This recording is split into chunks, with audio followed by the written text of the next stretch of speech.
একটা বহু পুরনো ক্লাব, সে তার ঐতিহ্যকে ধরে রাখবে নতুন সদস্যদের কাছে বা নতুন কমিটির কাছে, এটা আমার আশা থাকবে।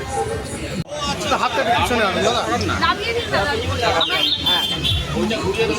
উল্টো হয়ে গেছে।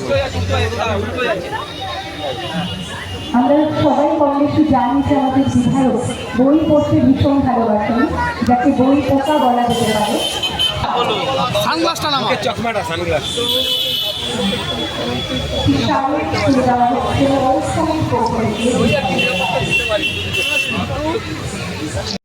হাতটা পিছনে আনো।